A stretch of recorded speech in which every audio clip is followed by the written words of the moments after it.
Yo, how's everybody doing today? It's your boy, Airboy, and I'm back. And I got a really interesting figure to look at this time. The first of hopefully many Studio Series Gamer Edition figures.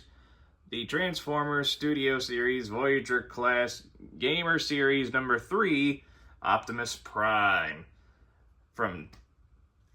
I think I just said he's from War for Cybertron. I think I did. I don't know. I'm just excited to look at him. Now, before we look at him, we'll look at his box.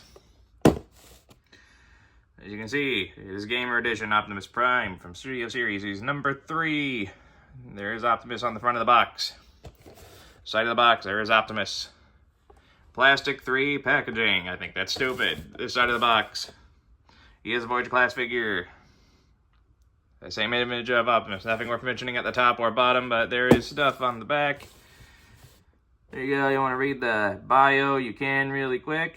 Yeah, let's raise it up. You look at those product shots.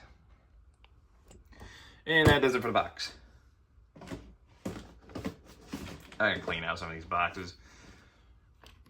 And anyway, here we have Optimus Prime as he appeared in the Transformers War for Cybertron video game. One of my favorite video games, and freaking boxes are pissing me off. Anyway, yeah, it's one of my favorite video games, and I am so happy that Hasbro is revisiting the games for figures. Because, yeah, the ones that they did are good, but they needed an update bad. Now, they also, at the time, they've also done Barricade, Bumblebee, and I have seen images for an upcoming Megatron. I'm probably going to skip on Bumblebee and Barricade, but I'm definitely getting Megatron, especially if he's half as good as this Optimus.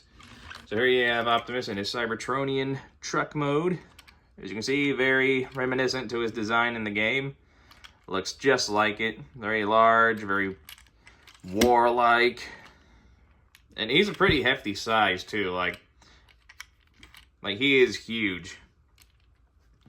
Just bring it here closer. You can see the rims of his tires are painted silver with a little bit of red, which I do like. Underneath, nothing really worth mentioning. I like these smokestacks here. Nice little touch. Like, if I had to nitpick about one thing about the vehicle mode, it would have to be that.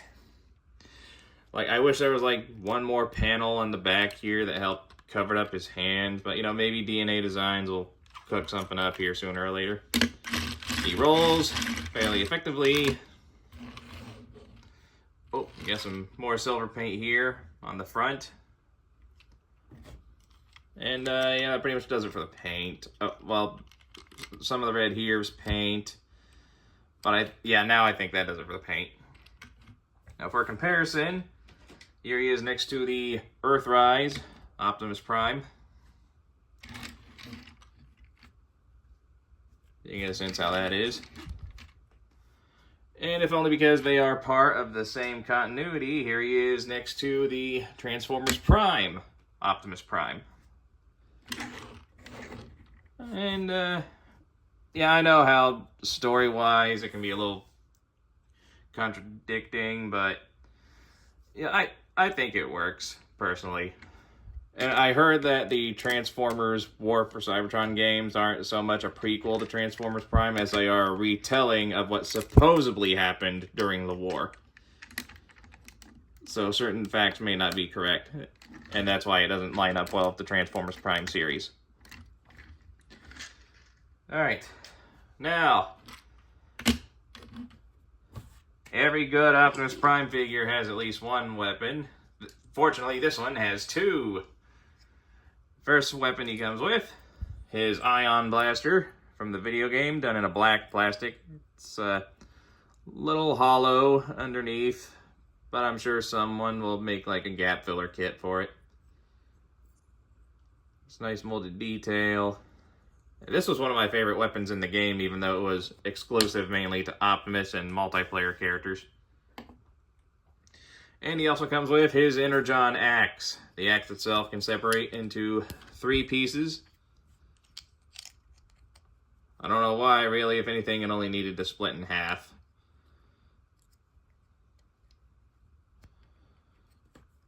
Now, a lot of people complained about this axe, mainly the color, and yeah, I can see the argument, but unfortunately, I was not lucky enough to get the third-party axe that came out for the previous War for Cybertron figure, so I have to make do with this one. But I'm not overly worried about it. I am very certain that Toy Hacks will come out with a sticker sheet for this guy, and I'm definitely going to pick it up, especially if it comes with stickers for this axe to make it look better.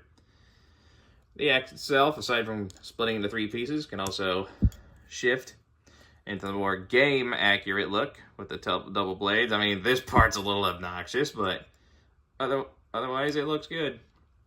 But mostly, though, I leave it in this conversion, the way it looked in the original cinematic trailer. And you can store this on the vehicle mode for the most part. If I remember correctly, 2 tabs here on the gun, plug into these 2 slot holes right here. That's how that stores there. The axe has a peg on the side here, so you just plug it into the side on either side of Optimus here. So there you go. There you got weapon storage. Right, for the axe, it's kind of ridiculous, but yeah, nothing's perfect. Now that we got all that out of the way, let's go ahead and transform this guy, shall we? So, the first thing we're going to want to do is raise the camera, because this big boy is going to get bigger. Now the first thing we're going to want to do is take these side panels here and pop them loose. They just tab in right there. Move them out of the way. Then we want to come down here, take these panels, lift them up out of the way. Move this whole leg assembly up and out of the way. Really, it's a lot of it's just moving things out of the way. We take the feet, bend them down like so. Take these panels, fold them flush like that. Press them in so they're nice and secure. Take these wheels and completely flip them around on their hinge. Like that. Take these panels, fold them down. There are tab holes there for these tabs right there to help them hold securely. Click into place. Adjust the smokestacks so they're pointing straight up. And there we got the legs done. Let's move on to the rest of the figure. From here, what we're going to want to do is untab this bit here. It'll tab in securely there and there for the vehicle mode. Lift this panel up and out of the way. Then what we're going to want to do is bring these arms out like that. Rotate this whole assembly. Make sure it's tabbed into place. Then we take these shoulders here and rotate them completely around. Rotate these shoulders. Rotate the shoulders. And what we're going to want to do from here, we're going to want to take this panel, rotate it around. I probably should have done that earlier. Oh, actually, what I want to do first is you want to rotate the waist around, then rotate this panel, fold it in like that. Then what we're going to want to do is push these parts in on sliders, and there are little tabs here on the side of his neck that'll go into slot holes there when you push it in. They're nice and tight, so just give it a nice little squeeze, get everything locked into place. And I just realized I kind of botched the back assembly. Hold on a second. Pull those back out. What did I do wrong? Okay, make sure that's pressed up like that. And then you close up this whole assembly. I should tab in nice and securely, just like that.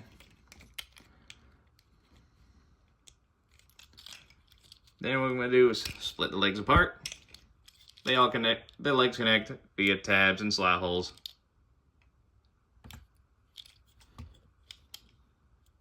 Orientate the feet. Then what we're going to do is orientate the arms where we need them. And I think we are done. Here we have War for Cybertron, Optimus Prime, in his robot mode. And yeah, it's a very good representation of his in-game model. Let's bring him in here nice and close so we can get a look at that absolutely phenomenal head sculpt. Like, honestly, this is probably one of my favorite Optimus Prime head sculpts right after the Transformers Prime version. And considering the two are hand in hand with the continuity, it doesn't surprise me that I love both of the designs. I bring this guy around. He looks just big and beefy as he did in the game. And I'm really hoping that they'll retool this for the Fall of Cybertron version of Optimus. I imagine they will. You see the transformation's fairly clean. Like, the only thing I would gripe about as far as the robot mode are the fact that the sides of his legs here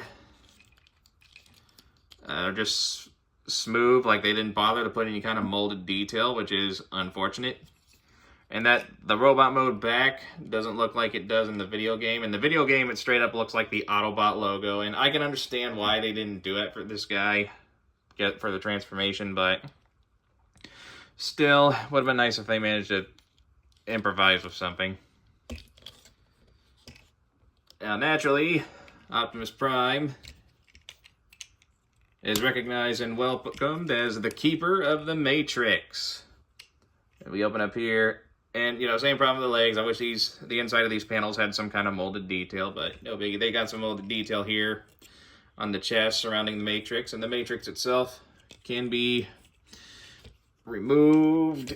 However, Optimus Prime's fingers don't open up, so we can't really hold it. Let's get the Matrix here for a closer look. And it's a more unique design in comparison to the other Matrixes. Yeah, actually, hold on a sec. Let me get an Earthrise Matrix here real quick. All right. Just for comparison, here's the War for Cybertron and the Earthrise G1 style Matrix side by side. I do favor this design a little better. I'm hoping maybe Studio Series will take another whack at Transformers Prime Optimus and do that version of the Matrix. That's probably my favorite design for the Matrix. Close that back up. Make sure that's tabbed in all the way. There we go. Put that thing back where it came from, or so help me. The Matrix will light our darkest hour. Oh yeah, back up here close for the head sculpt. Got some light blue for the eyes, some silver for the faceplate, some silver there for his chest, and little touches of red here or there. I think I would have favored silver Autobot logos, but I'm pretty sure the orange ones are accurate to the game. And this guy could have used a little more detailing and paint, but I'm sure, again, repro labels will be available for this guy here soon enough to make up for the lack of detail. I mean, as he is pretty good. Like, he's got a lot of molded detail that is noticeable. He's got not much paint, but a small amount. I think it works. Like, I'm definitely going to get a sticker sheet for this guy, but if there wasn't one coming out, I would be totally satisfied with how he looks. And naturally, you can give him his weapons. Now, there's no 5mm port, so you just got to set it in his hand like that. And obviously, I'm fucking with you. What you want to do is you want to unplug his hand, like so. And if you want to, you can totally store the hand on the robot mode. There's a little round peg right there. There's a little hole there on his butt. That looks stupid, so I'm just going to leave it aside. Take the ion blaster. Plug it in where his hand was. And now it looks like his arm turned into the weapon, just like in the video game. And actually, I might grab Bumblebee and Barricade, if only for the extra weapons that work like this. And that looks cool. Like, I do absolutely dig that. And this gun is compatible with the Siege Blast Effect parts, which I am happy to say. Just plug it in right there, and you can make it look like he is firing the weapon, which looks awesome. And of course, if you want him to, you can have him hold the axe. Yes, unplug it. Plug it in. Plug it in. And there it looks like he's holding his axe, which is really nice. And because of the way the shoulders, I'm not going to do it, but because of the way the shoulders are designed, if you pull them out a little bit, you can use these transformation joints as kind of butterfly joints and get them in like a two-handed axe pose. Again, I'm not going to do it because I don't want this review to be half an hour long. But it's totally a thing you can do. One shall stand, and one shall fall. Now, for comparisons, yeah, I'm gonna remove the axe because it's hogging up a lot of screen. Now, for comparisons, here he is next to Earthrise, Optimus Prime. As you can see, he is a little short for a Voyager, but not overly short. He's still a pretty hefty size. And here he is next to Optimus Prime. So yeah, it looks like after the war for Cybertron, Optimus got himself a bit of an upgrade. All right. I think that just about settles things. Now, as he stands, he is approximately, from his foot to his little antennae, about 6.5 inches roughly. And at the time of release, he's going for roughly $35 to $40. And if you can find him, I do highly, highly, highly recommend picking him up. He is a very phenomenal figure, despite his minor flaws. That is, at the most part, what they are, minor flaws. He is overall a fantastic figure. If you can find him, and roughly for a price below $60, definitely pick him up and add him to your collection. He is well worth the investment, and I really hope Megatron will be the exact same case, because these two will look absolutely phenomenal together. So if you... Oh, I almost forgot. Great, what I do with that box. Oh. He is a Studio Series figure, so he comes with one of these... Damn, there we go. He comes with a display background. So if you got the space and actually like these, you can use them. And I believe the background here is K-On! Prison. I could be wrong about that, but I'm fairly certain that that's what the background there is, K-On! Prison. So yeah, if you enjoyed this review, hit that like button, leave a nice comment, enjoy the rest of your day, and I will catch y'all in the next review. Bye-bye.